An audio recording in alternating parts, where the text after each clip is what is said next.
we need to actually take a deep dive into the system to more clearly understand what's going on, what needs to change, what are the challenges in the system, what are the blind spots that we don't even have a perspective about that really needs to shift.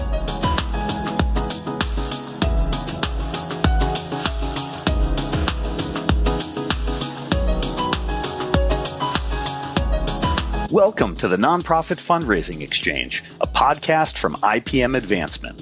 We believe strong nonprofits can change the world, and our goal with each episode is to bring you insightful conversations with thought leaders from the nonprofit sector. Let's get started.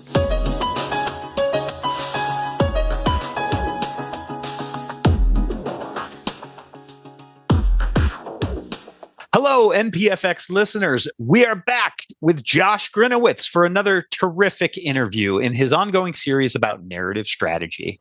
Today, Josh is interviewing Dana Perlman, Systems Change Facilitator and founder of Change Leaders Network. Welcome back, Josh. Thanks, Russ. I'm so glad to have you back, Josh. It's good to be back. We see each other a lot, but it's a delight to see you again. It's a delight seeing you as well. Let's get right down to business. You have a wonderful interview ahead.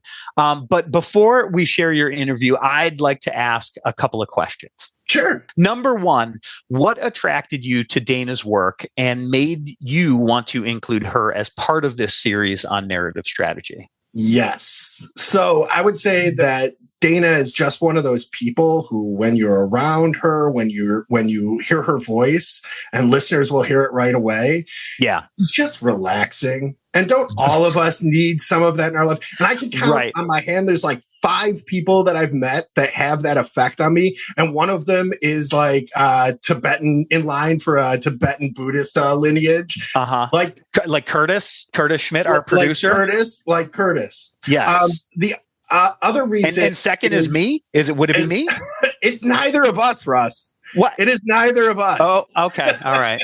I was going for an easy way to feel good about today, but just keep going, Jeff.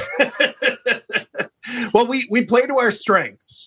Okay. So the thing is that, first of all, before I had met Dana, I didn't know even exactly what like a systems facilitator did, a systems change facilitator. And there is like an entire process and system and model that Dana uses behind that.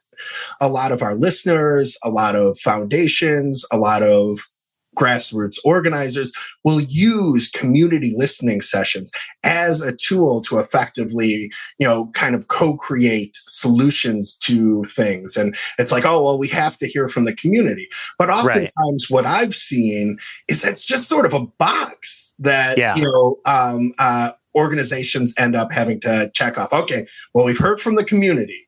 And what really blew me away about Dana's process is it invites, it's not just like, oh, we're here and we're here to listen to you, which still has a power dynamic to it. Yeah. And how Dana and the approach that she's been trained in does it is sort of like, we're rolling up our sleeves. Let's co-create a solution together.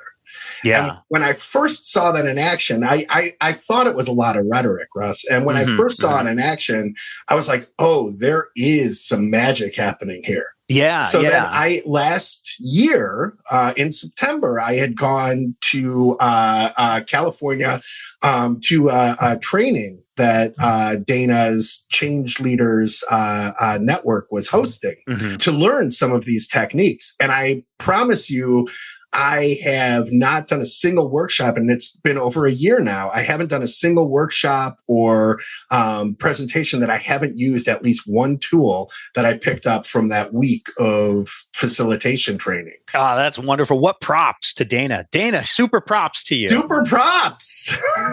Yeah, that's wonderful. So the other question that I have specifically for our audience is, what should fundraisers listen for in this conversation that you have to help them improve, specifically with messaging, storytelling, and some of the things that we've been talking about in this series on narrative strategy?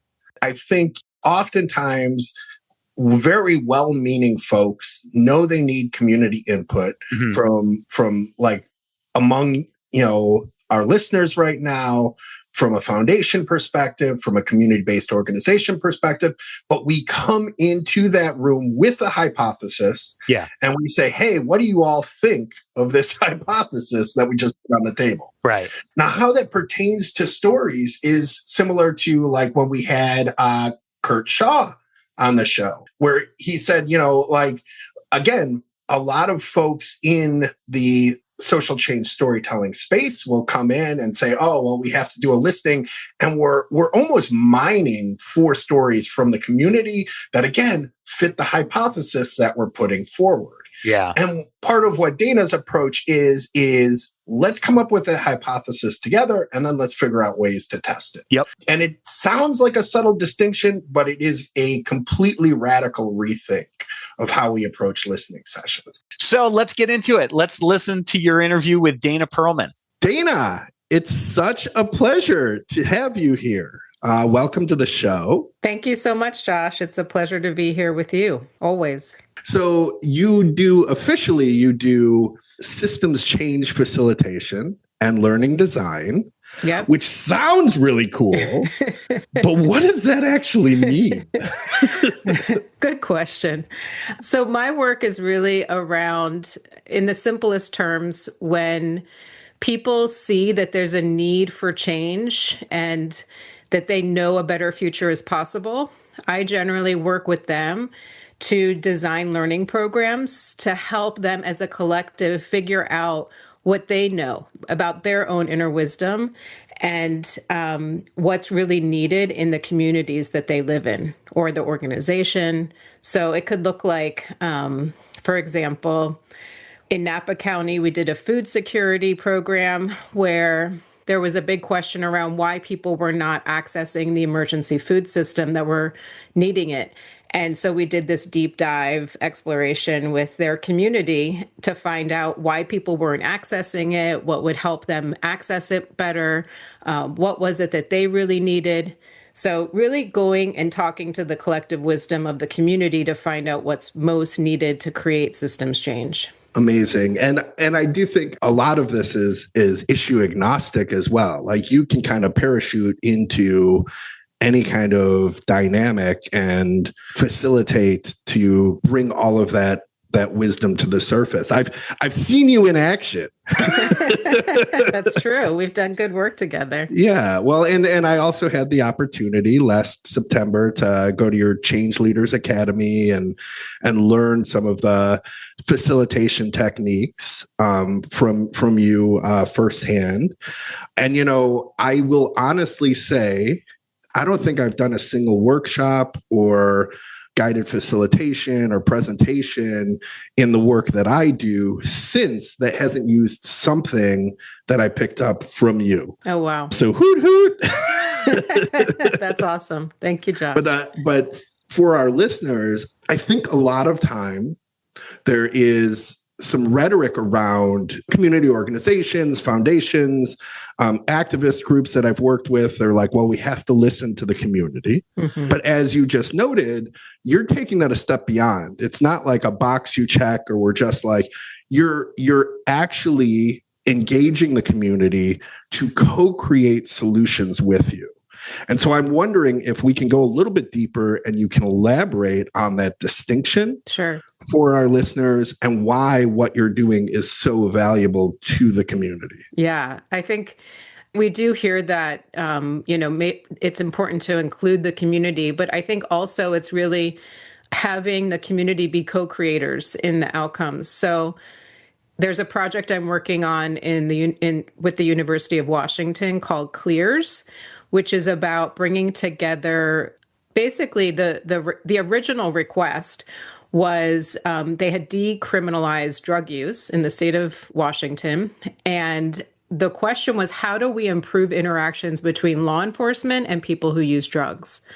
And so basically what we do is we come together with people who are working in law enforcement. You have people who have used substances, people who are currently using substances, service providers, people in the criminal justice system. So basically we create these sort of small teams of these people coming together to explore this question around how do we improve interactions between law enforcement and people who use drugs, and very much focused on their specific community. So it's really about having them come together. And because there's such sensitivity amongst these groups, right? You've got people who are using drugs, people who were arrested by other law enforcement that's present. So it's really about building their connections and relationships in the beginning and making it so that they can see that everybody's here in service to create a better community, and really helping them hone in on what is it that they want to get out of it. So we come in with our own agenda per se, which is about improving interactions between law enforcement and people who use drugs. But really, we hand it over to them. We really hold the space for them to come up with what are our shared values? What is the purpose of the work that we're doing? What are the actual projects or initiatives we want to try and explore based upon what we know is needed? And then really support and hold the container so that they are the ones who are making the decisions about which avenue they want to go down. They're the ones who are co-creating. We're just there facilitating, supporting, keeping at the center that improving interactions piece, but also then letting that go where it needs to go based on that collective wisdom of this group. And are there any, so obviously you're only tackling the lightweight issues. That's right. Are there any concrete results that have come out of these facilitated conversations that you could feel comfortable sharing? Yeah. So an example might be like a social media campaign that looks at both, here's how law enforcement is showing up, right, in good ways in our community, specifically around, with people who are using drugs, or people who are using drugs. And here are some success outcomes that exist. And really trying to sort of break that paradigm that we need to use law enforcement and criminality around drug use. So that was an example. So really just you doing a social media campaign that's trying to help break down those paradigms and those ideas that people hold. Another one was in Yakima County, which can be quite a conservative county, was bringing together these stakeholders. By the time we left, they kept saying they didn't have a project. They kept saying that. But what they kept doing was they kept inviting more and more stakeholders into the space, to the point where we were in a meeting once and trying to make some decisions about things. And then the jail came into the conversation, oh, what are we going to do about the jail? And literally somebody contacted somebody and said, you need to come down to this meeting. And that day they showed up to bring their perspective into the meeting, and then kept coming. And so they ended up forming a collaborative by the time we left them. That sort of became what their project was, where they continue to meet and continue to sort of, hold space together and figure out stuff together. So the facilitated activity ended up becoming the project itself. Yeah, they just kind of became their own project, where they just kept meeting and more stakeholders kept coming, and the bigger part of the system kept showing up in the room, which was amazing. Incredible. Yeah.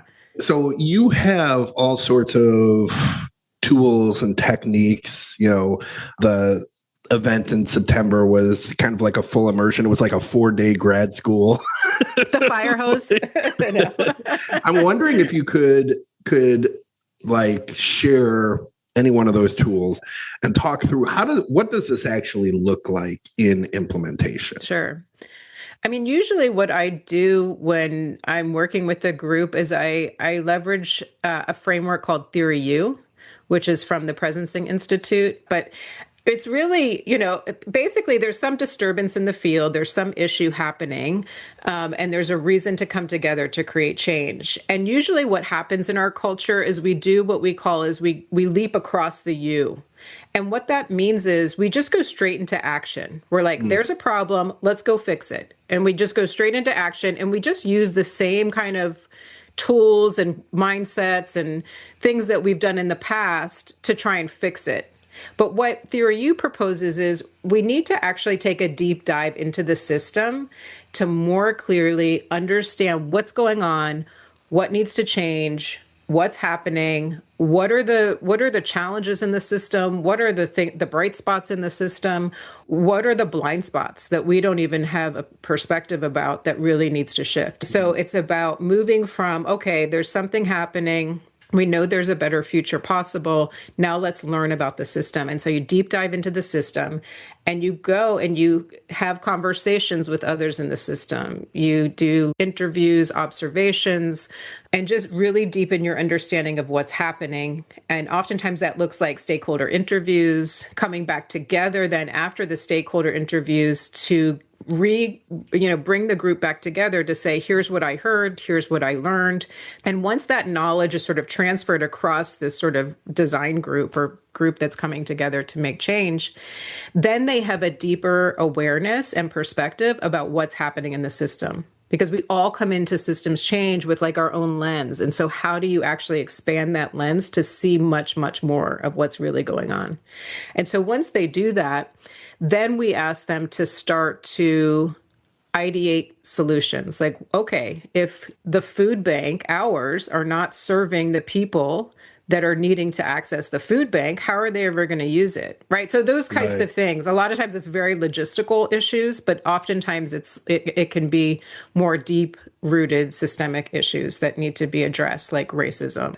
So once they get a perspective of that, we ask them to start brainstorming solutions and figuring out, based on their experience of the system, what's really needed. And then we start to prioritize based upon like what's feasible, what can we do with the money that we have, what are some of the things that maybe are a quick win for us to get that we can continue working together on some of these bigger, larger systemic issues that need to happen. And then they start to sort of put together projects and start to implement what it is that they want to test. And then they say, okay, is this actually working? And if it's not working, we go back, figure out what's needed and start to come up with other initiatives that need to be addressed. But if it is working, then we start to scale it. How do we take what's working here and scale it across the community in bigger, more meaningful ways? And so it's this deep dive to more clearly understand what is really happening in the system. This reminds me of, we worked in this homelessness prevention project in Northern California. And one of the number one reasons that people got bumped off of the list for transitional housing. So they would be in stable housing. They had to be in a shelter for a couple months, and then they would move into the transitional housing. And over again, people were getting bumped off the list. And then they'd have to go right back to square one and start this whole process over again. And it turned out that one of the number one reasons people got bumped off the list was they were picked up for vagrancy in a public park or something like that, picked up for vagrancy, and law enforcement, would hold them for 24 hours or whatever. So they would miss bed check at the shelter and get bumped off the list. And so, the system itself was inadvertently perpetuating the problem, which was easily resolved because, everybody at the homeless shelter was on a first name basis with everybody at the police department. And so once they closed the loop on that, they were like, oh, well, just call us when you pick somebody up and we'll keep holding their bed. Wow. Right. Yeah. One of the biggest sort of needs in the work is about how do you show a system itself? And us coming in as outsiders, right? Like, we don't know what's needed. We have no idea what's happening within the system, but we have to allow the system to see itself, to change itself. And so, without having that sort of reflection piece in the process, the system's just going to keep recreating the same thing because it's not getting to the deeper causes of what's really happening. And so in your case, it sounds like there was some logistical issues, like this person doesn't know what this part of the system's doing. And how do we connect those things in a deeper way so that they can logisticize together? I think I just made up a word. Yeah. And also, how do we see how the system is just perpetuating itself? Whoa. That's right. I mean, that's just such a deep issue that I think happens so much in so much of the system's change work. So, Dana, what I'm wondering for our listening audience, who are predominantly fundraisers and kind of in that capacity, how would they identify the need to approach a project like this? Like, at what point would they be like, oh, I need to bring in a Dana, or I need to learn Theory U, or I need to explore these concepts further? Like, what are the signals that tune us in that, oh, maybe the system's not working the way that we want it to work? Yeah, great question. My most simple answer would be there's a need for transformation. But I think oftentimes we don't know there's a need for transformation. And what that can feel like is we have a challenge and we don't know what to do. It could also feel like stuckness. Like, we just keep repeating patterns over and over again, and we don't know how to shift it. It could look like a team that's very frustrated and needs to have new tools, new ways of embarking on conversations with those people that they're serving, needs to freshen up the ways that they are engaging with the community. Maybe they're having community engagements that don't feel like they're getting them the results that they want, or there's more anger and animosity than there is transformation and deep dive work together. Yeah. But yeah, there's some disturbance in the field that's not working, and there needs to be a shift. I love that. Or maybe our fundraising or funding, like if we're thinking about funding, like maybe the like, how are we engaging as people that are offering funding? How are we engaging with those that we're serving and making sure that that is going to the right people and being used in a way that is most supportive to what it is we're trying to do? Dana, I think, as part of this series around strategic storytelling and narrative framing, I'm wondering how you see this fit in with kind of strategic storytelling and changing the overall narrative.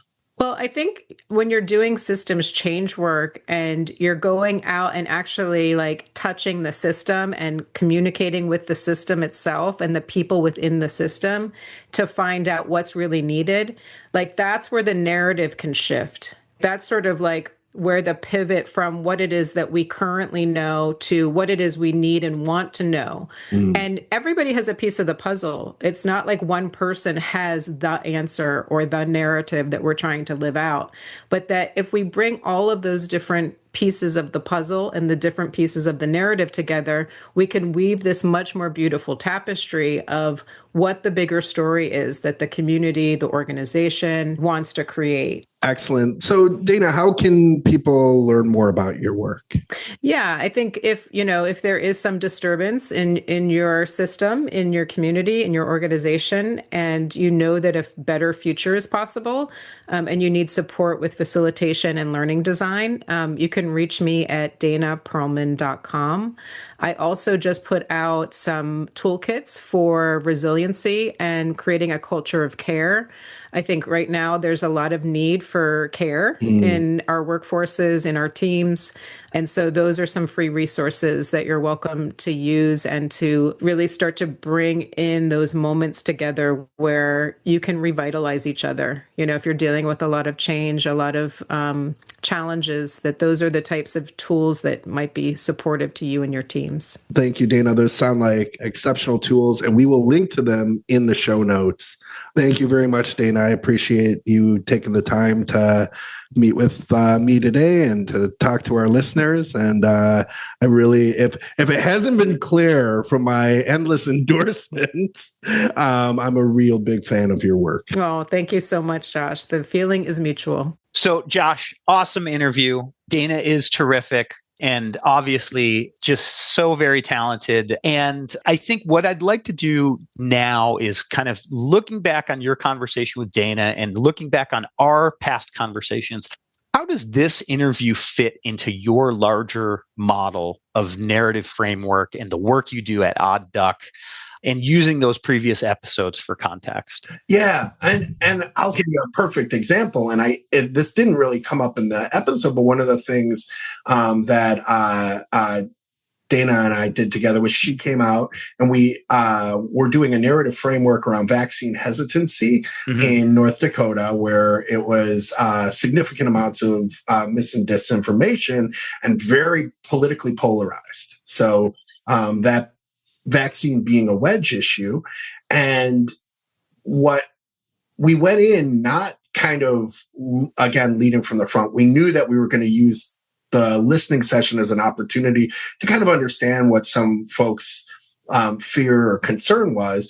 But in kind of creating that like front end facilitation, one of the things that we decided on working with Dana was, let's go in and let's like essentially set up the conversation to give nothing to resist. Yeah. Let's just actually open it up to tell us what will make your community healthier. Yeah. What will make your community feel safer? And by beginning the conversation there, it diffused any kind of like knee-jerk reaction that we would have from like a politically polarized space. Yeah. And that was pretty incredible to see, to witness. And I think a lot of the more powerful work to come out of that entire campaign actually began, the seeds were planted in those listening sessions. Interesting. So as the skeptic and thinking about some of the interactions we had at the Bridge conference earlier this year, people are very concerned about budgets right now. And I'm thinking about leadership in some of these nonprofit organizations. Have you seen anybody come out of these sessions and these experiences and say, you know, that just wasn't worth it? It wasn't worth the money we spent on it. Personally, no. So oftentimes communication or development or, you know, depending on the shop, they may often be fused together, wearing multiple hats, multiple responsibilities. It's just throwing a lot of spaghetti at the wall and hoping to see what sticks. Yeah. Oh, that appeal letter, that worked. Okay, that messaging worked. Okay, now we're going to do a campaign. So we're going to have some unified messaging, but we also have to get these reports out. Da, da, da, da.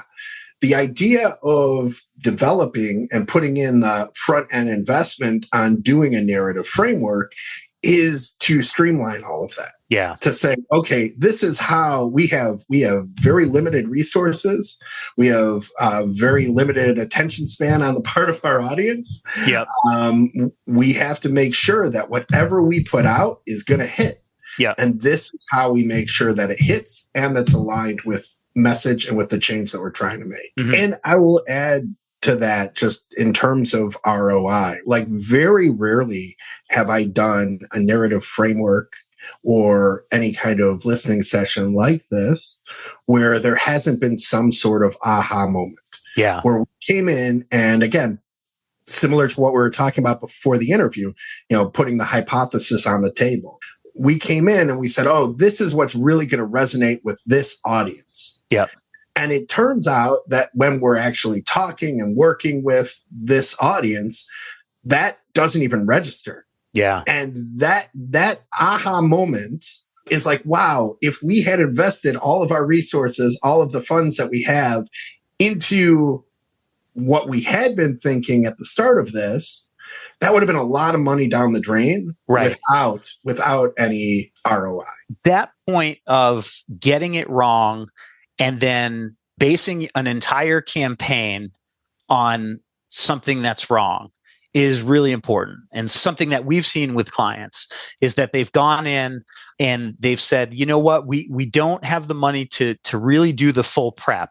So we're going to make a number of assumptions based on things that we think are right.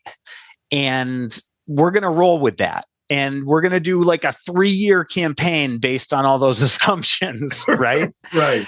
And the outcome after 3 years is not what they expected. And typically what happens is a board member or some high-level person in the fundraising space, at least if it's a fundraising campaign, basically needs to bail them out at the end of the 3 years. So follow-up question to that, you know, when you're in an organization like a nonprofit that is doing community work, and you have limited resources and you're looking at the calendar and you're trying to plan for the year, how often would you do something like this? Yeah. So I think at a minimum, this should be part of the process before launching any kind of campaign or overall like messaging strategy. I think if it's for kind of like a program development or something like that, it might be good to do something on the front end before you're kicking things off, and then do it as sort of a follow-up or debrief to see how things have progressed. But I think it depends on the budget. It also depends on the project that, this could be a tool for. And is there anything else that you've done with Dana, or anything that she mentioned in your conversation with her that you'd like to expand upon? Anything that you want to bring attention to for our listeners? I think the main thing is just going back to like what we were talking about earlier, not looking at community listening as something that you just have to do and check off a list. And maybe it's a grant requirement that it's included in the deliverables. And you're like, oh, we got to do that listening session. Right. You got to report back. We got to report back on this. We got to report back on this. We better get some community together. Yeah. And instead of doing that, look at it as an opportunity to be an activity unto itself. Yeah. And to actually help create some solutions that may not even be on your radar. Yeah, absolutely. Well, listen, Josh, fantastic interview with Dana. I do, even though Dana's not here right this minute, I want to thank Dana Perlman. Dana, you are extraordinary. The work that you do sounds wonderful. Thank you so much for speaking with Josh and for being on NPFX. Josh, thank you so much for taking the time to interview Dana and for coming back to do maybe our fifth in this series on narrative strategy. My pleasure. You can find out more about Josh at his company, Odd Duck. Visit him on LinkedIn. And thank you to our producer, Curtis Schmidt, as always. And thank you to you, our NPFX listeners. We love bringing you this podcast. Tell your friends, like and subscribe on whatever platform you're listening. And we'll see you next time for another great conversation on the Nonprofit Fundraising Exchange. That concludes this episode of the Nonprofit Fundraising Exchange. Thanks to our panel for sharing their insights and expertise. If you'd like to learn more about our panel members or any of the organizations or resources featured in this episode, we will include links in the show notes. If you like this podcast, we would love your help spreading the word. First, please subscribe in Apple Podcasts, Spotify, or your favorite podcast app so you always know when a new episode is released. Second, forward the episodes you like to friends and colleagues or share them on social media. Word of mouth is one of the best ways you can help us reach more nonprofit professionals like yourself. And if you use Apple Podcasts or Audible, please leave us a review. Positive reviews are how many listeners decide whether or not to try out a new podcast. We appreciate your help. For suggestions on topics, guests, or nonprofit organizations you'd like to hear on the podcast, send an email with the subject heading NPFX Suggestion to contact@ipmadvancement.com. Thanks for listening, and we'll see you next time.